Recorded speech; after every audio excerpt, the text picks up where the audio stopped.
Gunther ancam akan rebut gelar Cody Rhodes besok di Clash in Italy. Alexa Bliss tepar dihajar Jade Cargill. The Miz kalah gara-gara kutukan Danhausen lagi. Dan masih banyak lagi. Selamat datang di Extra Smack, di mana kita akan nge-recap dan nge-review episode SmackDown hari ini tanggal 30 Mei 2026. Jade Cargill buka SmackDown hari ini bareng Michin dan B-Fab. Jade heran kenapa orang-orang masih aja nganggep dia harus ngebuktiin sesuatu. Padahal dia merasa dia itu yang paling unik di divisi ini. Rhea Ripley, sang WWE Women's Champion, tiba-tiba motong pembicaraan. Dia nuduh Jade cuma modal dompleng orang lain buat bisa maju. Dia juga ngingetin Jade kalau dia udah ngalahin Jade di WrestleMania dan berjanji bakal ngelakuin hal yang sama di Clash in Italy. Jade gak tinggal diam dan langsung membalas. Dia bilang Rhea kegeeran karena mikir seluruh divisi ini cuma berputar di sekitar dirinya doang. Plus, mengkritik Rhea yang malah temenan sama orang-orang yang aslinya gak suka sama dia. Gak lama setelah itu, Charlotte Flair sama Alexa Bliss ikut nimbrung. Charlotte meremehkan pencapaian Jade dan memperingatkan dia supaya gak tertipu sama hype belaka. Alexa juga ikut nyindir dengan bilang kalau Jade punya ego sekelas legenda, tapi resumenya masih kayak anak baru. Jade balas dengan ngejek Alexa kayak anak kecil dan cuma jadi boneka pajangannya Charlotte. Sementara Alexa bilang dia udah sering kok tanding lawan cewek-cewek yang jauh lebih hebat dari Jade Cargill. Nick Aldis, General Manager SmackDown, akhirnya turun tangan buat nyetop adu mulut itu. Dia langsung bikin keputusan buat tandingin Jade Cargill lawan Alexa Bliss saat itu juga. Kita langsung masuk ke pertandingannya. Di awal, Alexa sempat mendominasi lewat kecepatan dan gerakan udaranya, tapi Jade langsung memanfaatkan keunggulan kekuatannya buat megang kendali dan bikin Alexa terus-terusan bertahan di sebagian besar laga. Alexa sempat bangkit lewat kombinasi pukulan, senton dan neckbreaker yang hampir aja bikin dia menang. Momen penentu terjadi pas Michin mulai ikut campur. Hal ini memicu keributan yang melibatkan Rhea, Charlotte, B-Fab dan Michin sampai akhirnya mereka berantem menjauh dari area ring. Setelah itu, Alexa sempat daratkan DDT, tapi Jade berhasil balas dengan pump kick, disusul gerakan Jade untuk memenangkan pertandingan. Selesai pertandingan, Jade masih lanjut hajar Alexa dan kasih gerakan Jade sekali lagi di atas kursi. Rhea sama Charlotte langsung lari balik ke ring buat ngecek kondisi Alexa, sementara Jade Cargill langsung pergi gitu aja. Buat segmen pembukanya tadi emang agak lama sih buat nyelesain semuanya. Tapi ya kalau acaranya berdurasi 3 jam kayak SmackDown gini emang banyak waktu kosong yang harus diisi. Jade Cargill mainin peran sebagai heel yang sombong dengan bagus banget. Dan menurutku itu peran yang alami buat dia. Seru juga ngelihat Alexa Bliss berani ngelawan Jade. Para babyface di sini juga dapat sambutan meriah dari penonton yang luar biasa. Nggak heran sih. Ini pertandingan mingguan yang solid buat ngasih Jade kemenangan besar atas mantan juara veteran kayak Alexa. Jade menang emang udah ketebak banget. Biar dia dapat momentum lebih menjelang Clash in Italy besok. Alexa sempat ngasih perlawanan di beberapa menit terakhir, tapi aslinya dia emang nggak punya banyak peluang buat menang. Di belakang panggung, Katie Kelly lagi mewawancarai Undisputed WWE Champion Cody Rhodes sebelum akhirnya dipotong sama Sami Zayn. Sami menuntut permintaan maaf atas apa yang terjadi minggu lalu dan berargumen kalau Cody sendiri yang minta mereka buat berantem. Cody membela diri dan bilang kalau dia pakai Crossroads murni cuma buat menangin pertandingan. Dia malah balik nuduh Sami sengaja ninggalin dia pas lagi dihajar sama Gunther. Sami bersikeras kalau dia cuma pengen Cody belajar dari pengalaman. Cody pun balas, katanya setelah dia beres urusan sama Gunther nanti malam, dia berharap bisa ngasih pelajaran juga buat Sami. Di segmen backstage lainnya, Nick Aldis memperingatkan Danhausen soal eksperimennya dan nyuruh dia buat improvisasi aja. Setelah itu, The Miz datangi Nick Aldis dan ngedumel karena dijadwalin tanding lawan Axiom tanpa ditemani Kate Wilson di sisi ring. Aldis cuma respon pendek dengan ngasih tahu kalau pertandingan Miz itu mau mulai habis ini. Langsung aja, Axiom yang ditemani sama Nathan Frazer bertanding melawan The Miz. Di awal-awal, Axiom kendalikan tempo lewat serangannya yang cepat sebelum akhirnya Miz memperlambat dan balik nyari momentum. Di tengah pertandingan, lampu arena tiba-tiba kedap-kedip beberapa kali dan bikin pecah konsentrasi. Mungkin ini gara-gara eksperimen Danhausen di belakang panggung tadi. Di menit-menit akhir, lampu yang kedap-kedip itu bikin Miz terdistraksi pas lagi ada di tali atas ring. Axiom gak buang waktu, dia langsung manfaatkan momen itu lewat gerakan Spanish Fly dan dilanjutin hantam Golden Ratio untuk memenangkan pertandingan. Pertandingannya seru banget buat ngangkat nama Axiom di negara asalnya, Spanyol. The Miz paham banget sama perannya sebagai heel dan fans di sana benci banget sama dia. Kunci dari pertandingan ini tuh pas lampu mati waktu Miz lagi di atas tali ring, yang mana itu ulahnya Danhausen. Jadi Axiom bisa kasih Spanish Fly buat beresin pertandingan. Ini jadi kasus kesekian kalinya Danhausen ngasih kutukan ke The Miz. Di belakang panggung, WWE Tag Team Champions Damian Priest dan R-Truth didekati sama Royce Keys. Truth ngasih tahu mereka kalau Damian dan Keys bakal kerja sama jadi tim hari ini. Damian sempat ragu buat percaya sama Keys, tapi Truth menyemangati mereka berdua buat bisa kerja bareng. Di tempat lain, Sami Zayn lagi ngobrol sama Candice LeRae dan Johnny Gargano sebelum akhirnya Matt Cardona datang dan nantangin dia. Adu mulut itu cepat memanas sampai akhirnya mereka berdua sepakat buat tanding nanti. Masih di backstage, Charlotte Flair lagi ngecek kondisi Alexa Bliss pas Rhea Ripley datang. Charlotte bilang Alexa lagi kesakitan sekaligus marah gara-gara serangan Jet tadi. Rhea berjanji bakal beresin Jet di Clash in Italy, tapi Charlotte memperingatkan kalau Rhea gagal, dia sendiri yang bakal turun tangan. Damian Priest dan Royce Keys berduet melawan Tama Tonga dan Tala Tonga yang didampingi sama Solo Sikoa. Keys tampil impresif di awal lewat aksi kuatnya melawan Tama, sementara Damian dan Keys kerjasama dengan apik buat meredam Tala. Tapi keadaan berbalik pas jeda iklan gara-gara duo MFT berhasil mengisolasi Keys dan menjauhkan dia dari rekannya. Keys akhirnya dapat celah lewat counter yang kuat, bikin Damian bisa masuk ke pertandingan. Damian langsung menyapu bersih ring lewat rentetan pukulan dan gerakan khasnya, bahkan hampir aja ngalahin Tama. Solo Sikoa kemudian ikut campur dengan nyerang Damian pakai Samoan Spike. R-Truth langsung lari keluar ring buat nyetop Solo meskipun dia lagi cedera, tapi Solo malah ikut hajar dia juga. Kembali ke dalam ring, Tala langsung kasih chokeslam ke Damian untuk memenangkan pertandingan. Pertandingan tag team yang lumayan lah buat terus ngangkat Tala Tonga, yang mana ini hampir tiap minggu terjadi di acara ini. Mereka bikin Tala menang terus padahal dia sendiri nggak lagi ngejar gelar juara atau apapun yang sejenis. Endingnya kacau banget gara-gara orang-orang di luar ring yang bikin distraksi dan itu harus dibayar mahal sama Damian Priest karena Tala langsung kasih gerakan pamungkasnya buat menang.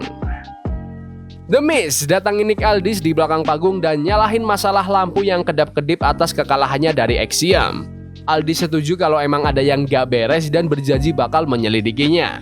Pencarian mereka berujung ke Danhausen yang muncul di sebuah ruangan penuh lampu kelap-kelip. Tiba-tiba nyemprotin busa alat pemadam api ke muka Miz sampai Miz sempoyongan pergi. Aldis coba periksa sosok yang ditutupi kain di ruangan itu, tapi Danhausen memperingatkan buat gak disentuh. Di tempat lain, Chelsea Green dekatin Women's US Champion Tiffany Stratton dan bilang pengen nemenin Tiffany ke sisi ring buat tanding. Tiffany nolak tapi tetap doain Chelsea biar sukses sebelum akhirnya pergi. Lanjut ke pertandingan antara Sami Zayn lawan Matt Cardona. Cardona sempat dapat momentum di awal dengan lempar Sami keluar ring dan mengendalikan jalannya laga, tapi Sami tetap bisa ngasih perlawanan sengit di sepanjang pertandingan. Di detik-detik terakhir, Cardona mencoba buat mengakhiri pertandingan dari tali atas ring, tapi Sami berhasil lawan balik. Dia lanjutin aksinya dengan gerakan exploder ke sudut ring dan sambung dengan Helluva Kick untuk memenangkan pertandingan. Sami Zayn emang butuh banget kemenangan setelah kalah dari Cody Rhodes minggu lalu. Makanya mereka ngasih Matt Cardona yang emang jarang banget menang. Menurutku pribadi, Sami harusnya main agak curang dikit buat menang biar kerasa aura heel-nya. Tapi ya, ini jatuhnya kemenangan yang bersih-bersih aja jadinya. United States Champion Trick Williams muncul bareng Liliati. Trick mendeklarasikan dirinya sebagai superstar paling menghibur di WWE dan bilang kalau dia udah lama memikul brand ini. Dia juga memamerkan kemenangan terbarunya atas The Miz dan Carmelo Hayes sebelum akhirnya mengumumkan kalau dia bakal ikutan turnamen King of the Ring. Carmelo Hayes datang motong dan bilang kalau Trick mungkin emang rajanya di mikrofon dan rajanya in trance, tapi dia bukan raja di dalam ring.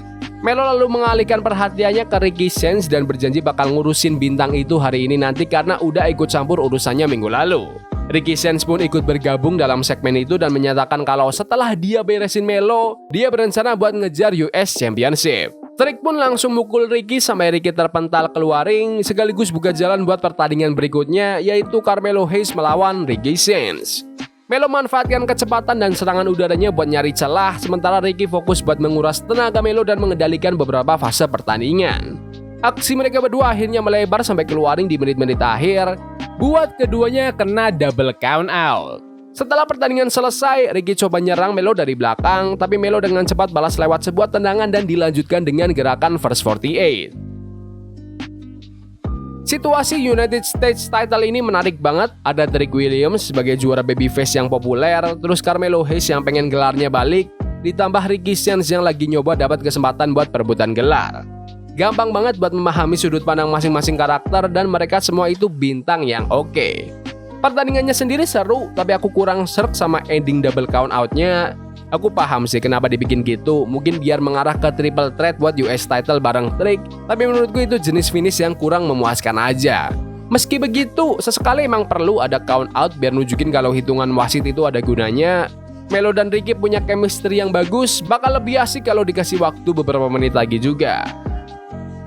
Di belakang panggung, Nia Jax dan Les Legend melabrak Women's US Champion Tiffany Stratton. Nia bilang kalau Chelsea Green bakal dapat pelajaran biar nggak ikut campur urusan mereka.